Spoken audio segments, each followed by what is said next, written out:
4. 말씀에는 치료받을 수 있는 몇 가지 방법이 있습니다. 모든 사람이 다 같은 수준의 믿음을 가진 것이 아니기 때문에 하나님의 말씀을 통하여 육체의 치료를 받을 수 있는 7가지 방법을 제공하셨습니다. 하나님께서는 우리가 궁지에 몰려 꼼짝 못하는 상태로 버려두시지 않습니다. 우리가 그분의 수준까지 이르지 못하면 그분은 우리의 수준까지 내려오셔서 우리를 만나주시는 분입니다. 1. 마귀를 대항하여 예수의 이름을 사용하십시오. 그 질병과 아픈 것이 떠날 것을 예수님의 이름으로 요구하십시오. 요한복음 14장 13절에서 14절. 너희가 내 이름으로 무엇을 구하든지 내가 행하리니 이는 아버지로 하여금 아들로 말미암아 영광을 받으시게 하려 함이라. 내 이름으로 무엇이든지 내게 구하면 내가 행하리라. 사도행전 전체를 볼 때 사도들은 병자를 위해 기도하지 않고 병자들이 일어나 걸을 것을 요구하였습니다. 베드로와 요한이 미문 앞에 앉은뱅이를 대했을 때도 사도행전 3장 그들은 예수 이름으로 그가 일어나 걸을 것을 요구하였습니다. 헬라어로 그렇게 되어 있습니다. 당신은 사람들이 치료받을 것을 예수 이름으로 요구할 권리를 소유하고 있습니다. 당신은 그것을 하나님으로부터 요구하는 것이 아닙니다. 그분이 그들을 아프게 하시지 않았기 때문입니다. 당신은 마귀에게 그들을 풀어놓으라고 예수 이름으로 요구하고 있는 것입니다. 예수님은 그들이 내 이름으로 병든 사람에게 손을 얹은 즉 나으리라고 말씀하셨습니다. 내 이름으로 그들이 손을 얹을 것이니라. 할렐루야. 그 이름에 능력이 있습니다. 내가 귀신들을 다루는 기본적인 것들을 깨달았을 때 나는 귀신들에게 나는 예수 이름으로 나의 권리를 요구한다고 말했습니다. 그러면 그들은 마치 총에 맞은 것처럼 달아났습니다. 예수님께서 마귀들을 무찌르셨으므로 그들은 그 이름을 무서워합니다. 예수께서는 그들을 밝히 드러내 보이셨다고 성경은 말씀하고 있습니다. 당신이 할 수 있는 또 다른 것은 예수 이름을 가지고 당신의 사랑하는 사람들의 삶 위에 행사하는 마귀의 능력을 부셔버리는 것입니다. 당신이 그들로 하여금 그리스도를 영접하도록 할 수는 없습니다만 당신이 이렇게 함으로써 그들이 그리스도를 영접하는 것에 좀 더 용이하도록 할 수는 있는 것입니다. 교회에서 자라난 우리들 대부분은 신약 성경의 가르침 대신에 종교적으로 세뇌가 되어 있습니다. 나는 가끔 종교적인 가르침 받은 방식으로 되돌아가서 그런 식으로 기도하는 자신을 발견합니다. 어떤 것에 대하여 밤낮으로 며칠씩 기도하다가 갑자기 나는 깨닫습니다. 잠깐, 나는 이것보다는 더 잘 알고 있는데 이렇게 기도하는 게 아니다. 이런 기도는 역사하지 않아. 이는 성경이 아니야. 이건 종교적 쓰레기에 지나지 않아. 우리의 것이 무엇인지 알아봅시다. 예수의 이름은 1세기 그리스도인에게 속한 것만큼 이 세대에 우리에게 속한 것입니다. 우리가 그 이름을 사용할 수 있게 하신 하나님을 찬양합시다. 예수님께서 지상에 계셨을 때와 똑같은 능력이 예수의 이름 안에 있습니다. 그 이름에는 치료가 있습니다. 그 이름에는 귀신으로부터의 자유함이 있습니다. 그 이름은 우리의 것이지만 우리가 사용하지 않으면 역사하지 않습니다. 예수 이름은 불가능의 문을 여는 열쇠입니다. 예수 이름은 초자연적인 것의 문을 여는 열쇠입니다. 나의 이름도 아니요, 당신의 이름도 아니요, 바로 그분의 이름입니다. 베드로가 미문 앞에서 안진뱅이가 고침받은 후에 모여든 군중에게 한 말을 기억하십니까? 사도행전 3장 12절. 베드로가 이것을 보고 백성에게 말하되 이스라엘 사람들아 이 일을 왜 놀랍게 여기느냐? 우리 개인의 권능과 경건으로 이 사람을 걷게 한 것처럼 왜 우리를 주목하느냐? 그들은 과거에도 그랬지만 그때도 아무 능력이 없었습니다. 맞습니다만 그들은 사도였지 않습니까? 라고 어떤 사람들은 말할 것입니다. 이 점을 베드로가 설명하였습니다. 그 이름, 예수 이름, 그 이름을 믿음으로 그 이름이 이 사람을 성하게 하였나니 너희 모든 사람 앞에서 이같이 완전히 낫게 하였느니라. 사도행전 3장 16절. 주님께 영광 돌립시다. 할렐루야. 그 이름이 우리 것입니다. 그 이름을 사용합시다. 2. 예수 이름으로 아버지께 치료를 위해 기도하십시오. 요한복음 16장 23절에서 24절. 그날에는 너희가 아무것도 내게 묻지 아니하리라. 내가 진실로 진실로 너희에게 이르노니 너희가 무엇이든지 아버지께 구하는 것을 내 이름으로 주시리라. 지금까지는 너희가 내 이름으로 아무것도 구하지 아니하였으나 구하라. 그리하면 받으리니 너희 기쁨이 충만하리라. 당신의 성경 구절에 표시를 해 두십시오. 이 말씀이 당신을 떠나지 못하도록 하십시오. 예수님께서는 그날에는 너희가 내 이름으로 아무것도 내게 묻지 아니하리라 말씀하셨는데 그 날이란 언제를 말하는 것입니까? 주님은 우리가 살고 있는 바로 지금을 말하고 있습니다. 예수 이름으로 아버지께 기도하는 것은 지금, 오늘이라는 날 우리에게 속한 것입니다. 예수님께서는 그가 죽었다가 죽음에서 살아나서 높이 승천하시어 아버지의 우편에 앉으시려고 갈보리로 가시기 직전에 이렇게 말씀하신 것입니다. 이 일 후에 새 날이 밝아왔습니다. 우리는 새 언약 안에 들어오게 되었습니다. 24절에 지금까지는 너희가 내 이름으로 아무것도 구하지 아니하였으나 라고 한 것을 주의하십시오. 예수님께서 지상에 계실 때에는 어느 누구라도 아버지께 예수 이름으로 기도해봤자 아무 소용이 없었을 것입니다. 왜냐하면 옛 언약 아래서는 아브라함과 이삭과 야곱의 하나님께 기도하였기 때문입니다. 더욱이 예수님께서 지상에 계실 때에는 예수님은 아직 그분의 중재자로서의 사역을 대제사장으로서 혹은 중보자로서 그 사역을 아버지의 우편에서 시작하시지 않으셨기 때문에 그분의 이름으로 기도해도 아무 소용이 없었을 것입니다. 그러나 주님은 떠나시기 직전에 그분의 제자들의 기도하는 방법을 바꾸어 놓으셨습니다. 옛 언약은 사라지고 새 언약이 오고 있는 중간 시기에 예수님은 제자들에게 우리가 주님의 기도라고 부르는 기도를 가르쳐 주셨습니다.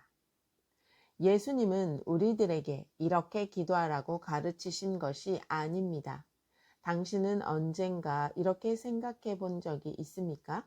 주님은 그의 제자들에게 이렇게 기도하라고 가르치셨습니다.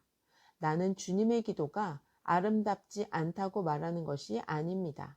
나는 주님의 기도로부터 아무것도 배울 것이 없다고 말하는 것도 아닙니다. 왜냐하면 주님의 기도로부터 우리는 많은 것을 배울 수 있기 때문입니다. 그렇지만 주님의 기도 어디에 예수님의 이름이 들어 있습니까? 그들은 단 하나도 예수 이름으로 기도하지 않았습니다. 그들은 단 하나도 예수 이름으로 구하지 않았습니다. 이 기도는 신약교회의 기도가 아닙니다. 이것은 기도에 대한 신약 성경의 규정이 아닙니다. 바로 여기 요한복음 16장에 우리가 살펴볼 것이 있습니다. 주님께서 떠나시기 직전 예수님은 제자들의 기도 방법을 고쳐주셨습니다.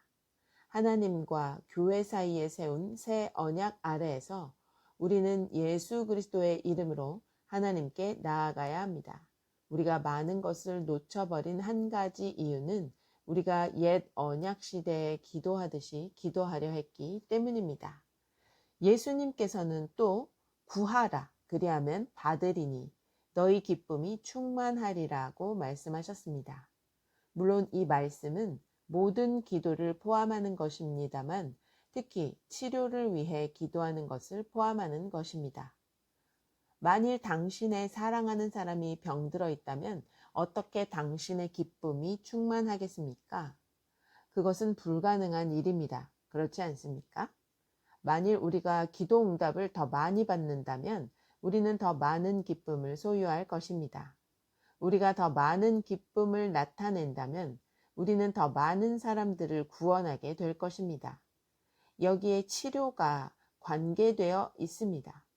우리는 예수 이름으로 치료를 요구할 권리가 있습니다. 하나님은 우리의 기도에 응답하시는 분입니다. 3. 마태복음 18장 19절에 기초하여 기도할 때 합심하여 구하십시오. 마태복음 18장 19절에서 20절. 진실로 다시 너희에게 이르노니 너희 중에 두 사람이 땅에서 합심하여 무엇이든지 구하면 하늘에 계신 내 아버지께서 그들을 위하여 이루게 하시리라. 두세 사람이 내 이름으로 모인 곳에는 나도 그들 중에 있느니라. 우리는 흔히 20절만 그 문맥에서 빼내어 교회의 예배 시간에 적용합니다. 그러나 실제로 이 구절이 말하는 바는 그것이 아닙니다. 19절과 20절은 같은 이야기를 하고 있는 것을 발견할 수 있습니다. 20절이 의미하는 바는 기도할 때 두 사람이 뜻을 합하여 기도한다면 예수님께서는 그곳에 계셔서 그들이 합심한 것이 이루어지는 것을 보고 있으리라는 말입니다. 물론 그분은 교회 모임에 계시는 분이지만 예수님께서는 지금 교회 모임을 말씀하는 것이 아닙니다. 두 사람이 합심하여 사랑하는 사람의 치료를 예수 이름으로 요구하는 기도는 응답되게 되어 있다는 것입니다. 왜냐하면 하나님께서는 그분의 말씀이 역사하시는 것을 지켜보시기 때문입니다. 이 구절은 너희 중에 두 사람이 땅에서 라고 말했지 너희 중에 두 사람이 하늘 위에서 라고 하지 않았습니다. 오직 두 사람이면 된다고 했습니다. 그 말은 바로 우리가 있는 여기를 의미합니다. 무엇이든지라는 단어는 치료도 포함할 수 있는 것입니다. 그렇지 않습니까? 너희 중에 두 사람이라고 했으니 남편과 아내도 될 수 있습니다. 나는 아내와 합심하여 기도함으로 받은 놀라운 응답을 가지고 있습니다. 사람들은 종종 내게 혜긴 형제님, 우리도 해봤는데 잘 되지 않더군요 라고 말합니다. 하지만 우리는 될지 안 될지 해보았던 것이 아닙니다. 우리는 직접 그렇게 했던 것입니다. 예수님께서는 두 사람이 합심해보라고 말씀하지 않으시고 합심하라고 말씀하셨습니다. 때때로 우리는 자연 상태 혹은 이성의 수준으로 들어가서 상상을 합니다. 자, 이제 우리가 많은 사람을 모아서 한 1000명쯤 합심한다면, 아니 10,000명이 기도한다면 실제로 결과가 있으리라고 생각합니다. 이것은 인간의 이성적 사고방식입니다. 하나님께서는 두 사람이면 일을 끝낸다고 말씀하셨습니다. 두 사람이 우리에게 필요한 최대의 숫자입니다. 주님은 어떤 문제에 온 교회가 일치하고 합심해야 한다고 말씀하시지 않았습니다. 당신은 당신의 생명을 구원하기 위하여 교회 전체가 합심하도록 할 수 없습니다. 그러나 두 사람만 합심한다면 그것으로 충분합니다. 너희 중에 두 사람이 땅에서 합심하여 무엇이든지 구하면 이루게 하시리라. 예수님은 그렇게 될지 모른다고 말씀하시는 것이 아닙니다. 가능성이 있다고 말씀하시지 않으셨습니다. 하늘에 계신 내 아버지께서 저희를 위하여 이루게 하시리라. 이제 이 말씀이 진리이거나 거짓이거나 둘 중 하나란 것을 믿어야 합니다. 나는 예수님께서 진리를 말씀하셨다고 믿고 있습니다. 예배를 마친 후에 사람들은 자주 내게 와서 그들의 재정적, 육체적, 영적인 필요를 위해 기도하는데 자신들과 합심해 달라고 요구합니다. 나는 그들의 손을 잡고 기도합니다. 우리는 지금 우리의 영이 합심한 것을 나타내기 위하여 손을 잡았습니다. 우리는 이 필요가 충족될 것이 아니라 지금 충족된 것을 확신합니다. 왜냐하면 미래 시제로 된 것은 믿음이 아니며 그것은 희망일 뿐이기 때문입니다. 우리는 지금 이 필요가 충족된 것을 확신하며 동의하며 그렇게 되어야 함을 합심하여 지금 하나님을 찬양하고 있습니다. 믿음으로 바로 지금 이루어졌습니다. 그리고 우리는 이루어진 것으로 간주합니다. 이렇게 기도한 후에 나는 눈을 뜨고 형제여 혹은 자매여 이제 이루어졌습니까? 라고 말합니다. 10명 중 8명은 혜긴 형제님 물론 그렇게 되기를 바라지요 라고 말합니다. 그러면 나는 그들에게 이렇게 말할 수밖에 없습니다. 합심이 되지 않았군요. 나는 믿고 있고 당신은 바라고 있습니다. 여기서 합심이 되지 않았으니 주님은 역사하지 않았습니다. 말씀대로 되지 않는다면 하나님을 비난하든지 성경을 묵상하든지 다 쓸데없는 헛된 짓입니다. 형제들이여, 만일 말씀대로 되지 않는다면 우리가 무엇인가 잘못된 것입니다. 왜냐하면 예수 그리스도께서는 거짓말을 하실 수 없으니까요. 우리는 스스로 내가 말씀대로 행하지 못했습니다 라고 자인하고 우리의 잘못을 고쳐야만 합니다. 1930년대 초에 한 젊은 오순절 교단 부흥사가 폐병으로 죽어가면서 한 말입니다. 그는 자기 이야기를 내게 직접 말해주었습니다. 그는 양쪽 폐를 통해 출혈을 하면서 침대에 누워있게 되었습니다. 그는 장인의 농장에서 살기 위해 그의 가족이 그리로 이사시켜야만 했습니다. 어느 날 그의 장인은 들에 나가서 밭을 갈고 있었고 그의 부인과 장모는 집에서 설거지를 하고 있었습니다. 이 젊은 부흥사는 하나님께 애원하기를 침실에서 걸어나와 4분의 1마일쯤 길을 따라가서 그곳에 나무와 풀로 거처를 만들 수 있는 힘을 달라고 했습니다. 그는 마음속 깊이 기도하여 병을 치료받거나 가족들이 내가 죽어있는 것을 발견하거나 둘 중 하나가 되도록 결심하였습니다. 그는 그 덤불까지는 이르렀으나 기진하여 쓰러지고 말았습니다. 비록 그가 원했다 하더라도 그는 도움을 요청할 소리를 지를 수 없었습니다. 아무도 그가 어디에 있는지 몰랐습니다. 죽은 시체를 찾는 독수리가 그들을 내게로 인도할 때까지 그들은 너를 찾지 못할 것이다 라고 마귀가 분명히 말했습니다. 그래, 좋다, 마귀야. 내가 여기 나온 이유를 알려주마. 내가 조금만 힘을 다시 얻는다면 나는 치료받을 때까지 기도하거나 이 자리에서 죽기까지 기도할 것이다. 그가 말했습니다. 그리고 나는 거기 누워 있었죠.